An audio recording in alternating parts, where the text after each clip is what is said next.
Welcome to JTV news. శాంతి భద్రతల పరిరక్షణ, నేర నియంత్రణ, అసాంఘిక కార్యకలాపాల కట్టడే లక్ష్యంగా ఏసీపీ ప్రకాష్ ఆధ్వర్యంలో మంచిర్యాల జిల్లా కేంద్రంలోని గాంధీనగర్ ఏరియాలో పట్టణ పోలీసులు సిబ్బంది కలిసి గార్డెన్ అండ్ సెర్చ్ నిర్వహించారు.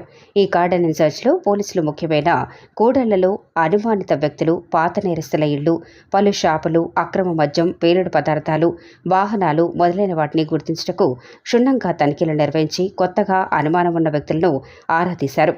ఈ గార్డెన్ సెర్చ్లో వాహనాల రికార్డులను పరిశీలించి సరియైన పత్రాలు లేని 65 మోటార్ సైకిళ్లు, 5 ఆటోలు, 10 ఆటో ట్రాలీలను స్వాధీనం చేసుకున్నారు. నేర నియంత్రణ, అసాంఘిక కార్యక్రమాల్లో అడ్డుకట్టడానికి పోలీస్ శాఖ నిర్వహించే గార్డెన్ అండ్ సెర్చ్ కార్యక్రమానికి ప్రజల వంతు సహకారాన్ని అందించాలని పోలీస్ అధికారులు కోరారు. వారి ప్రాంతాల్లో చట్ట వ్యతిరేక చర్యలు, అసాంఘిక కార్యకలాపాలు, అనుమానాస్పద వ్యక్తులకు సంబంధించిన ఏదైనా సమాచారం ఉంటే వెంటనే స్థానిక పోలీసులకు లేదా డయల్ 100కు తెలియజేయాలని కోరారు.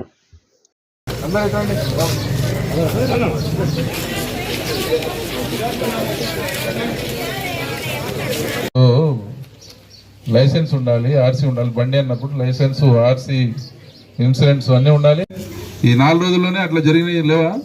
యాక్సిడెంట్ అవుతుంది.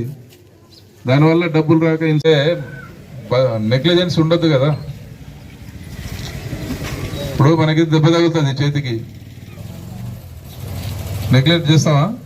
చేస్తే తర్వాత దాని సివియర్ ఎక్కువ పెరుగుతుంది, ఇంకా గ్రావిటీ. అట్లనే ఇప్పుడు బండి ఏం చేస్తారంటే ఫైన్ వేస్తారు. మీకు బైక్ ఎంత ఉంటుందో దాంట్లో 1/4 ఫైన్ వేస్తారు ఫస్ట్ టైం. సెకండ్ టైం బండి సీజ్ చేస్తారు. నెక్స్ట్ కూడా అదే కదా. రేపు పొద్దున మీ ఏరియా వాళ్ళు ఎవరికి బయట వాళ్ళకి యాక్సిడెంట్ చేస్తారు. ఖచ్చితంగా నెంబర్ ప్లేట్ వేయించుకోవాలి బండి అన్నప్పుడు. ఇవన్నీ పాటిస్తేనే బైక్ ఉంటుంది.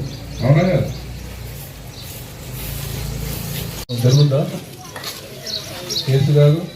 వాడు ఎవరో జరుగుతూ నెంబర్ ఉంటే కనీసం పట్టు, నెంబర్ లేకపోతే వాడు దొరకదు. ఇప్పుడేమంటారు?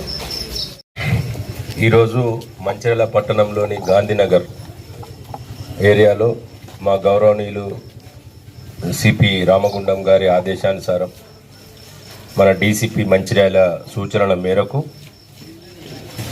టౌన్ సిఐ గారు బన్సీలాల్ మరియు వాళ్ళ ఎస్ఐలు గార్డెన్ సెర్చ్ ప్రోగ్రామ్ని కమ్యూనిటీ కాంటాక్ట్ ప్రోగ్రామ్, అంటే ప్రజలతోటి పోలీసులు అనే ఒక నినాదంతో ఈ కార్యక్రమాన్ని చేయడం జరిగింది. మీరు చూస్తున్నారు కావచ్చు, ఈరోజు ఈ గాంధీనగర్లో ఉన్న ఏరియాలో ఇప్పుడు అందరినీ మిమ్మల్ని అందరూ చూస్తే రోజు అంటే ఎక్కువ మంది ఏం పని చేస్తారు ఇక్కడ? నేను అనేది ఏంటంటే ఇప్పుడు మా సిఐ గారు చెప్పిన దాని ప్రకారం దాదాపు 70 నుంచి 100 బండ్లు 2 వీలర్స్ దొరికినాయి. దాంట్లో కొన్ని వెహికల్స్కి కాగితాలు లేవు,